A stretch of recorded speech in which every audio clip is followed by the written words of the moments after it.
ایسے ہی ایک مسئلہ وراثت کا غالباً یہ 1331 ہجری یعنی تقریباً 1910 یا 11 میں چیف کورٹ بھاولپور ریاست نے بھیجا اعلیٰ حضرت کے پاس. اس ہفتہ کیا بھیجا انہوں نے؟ اس ہفتہ کے ساتھ ساتھ انہوں نے 11 مفتیوں کے فتاوی بھی بھیجے اور اس میں یہ لکھا کہ ایک وراثت کا مسئلہ میرے پاس آیا ہوا ہے اور اس کو جب میں نے اسٹڈی کیا ہے تو میں نے مختلف علماء سے اور مفتیان سے اس پر میں نے جواب مانگے. 11 مجھے فتوے آئے ہیں, وہ 11 فتوے پڑھ کر میں انتہائی کنفیوز ہو گیا ہوں کہ میں اس کو کیسے اس کو ریزالو کروں, کیسے ڈیسیجن لوں میں اس کا.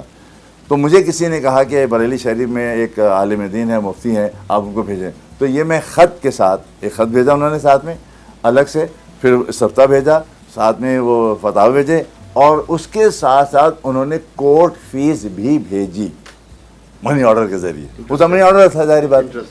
تو وہ منی آرڈر بھی آیا ان کے پاس.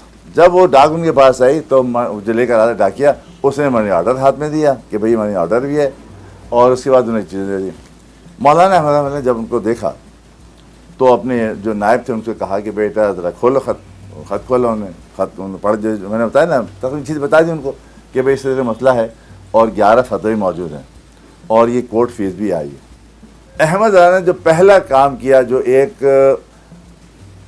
بہت اہم ترین کام تھا وہ یہ تھا کہ جو کورٹ فیس تھی وہ انہوں نے فوری طور پر خط لکھوایا, جواب لکھوایا کہ بھائی یہ میں منی آرڈر کے ذریعے آپ کی پوری امانت واپس کر رہا ہوں. کیوں کہ یہاں فتویٰ بکتا نہیں ہے. I don't need any consultant fee, I don't need any consultant fees. واپس کر دی انہوں نے. اس کے بعد انہوں نے اس کی انالیسس کی. پہلے 11 کے 11 فتوے جو دیگر لوگوں کے تھے, مختلف مسلک کے تھے, لیکن فرق نہیں پتا وراثت کا مسئلہ تھا, وہاں مسلک نہیں تھا. پڑھے انہوں نے پڑھنے کے بعد اس میں سے جو غلطیاں تھیں اس کی ایک طرف کی, یعنی کیونکہ چیف کورٹ کو بھیجنا تھا نا جواب.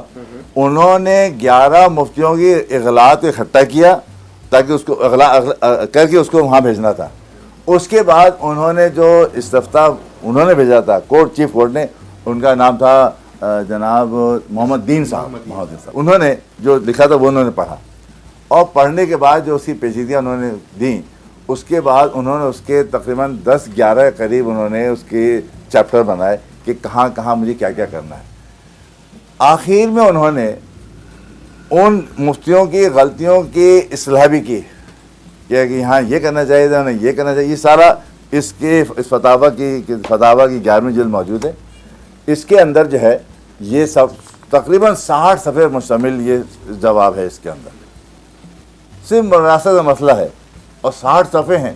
تو ہوا کیا ہے, جو غلطیاں ہیں اس نے اس کو والیوم بڑھا دیا ہے. اور اس میں سر جو آپ نے ایک بڑی چیز بتائی تھی کہ کورٹ آرڈر ساتھ دیا.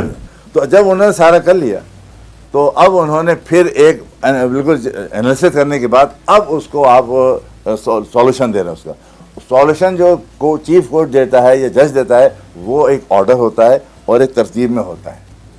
ان دا سیم وے انہوں نے آرڈر پورا نکالا, تقریباً اس کے 7 یا 8 شکلیں بنائی اور کہا کہ اس طریقے سے سب کی ڈسٹریبیوشن ہوگی. جب وہ چیز وہاں پہنچتی ہے چیف کورٹ کھڑا ہو جاتا ہے سیٹ سے, یا how he has solve the problem, جس کو 11 مفتی نہیں کر سکے, فرد واحد نے اس کو سالو بھی کیا, ان کی غلطیوں کی ازالہ بھی کیا, اصلاح بھی کی, اور انہوں نے میرے پیسے واپس کر دیے. Like that.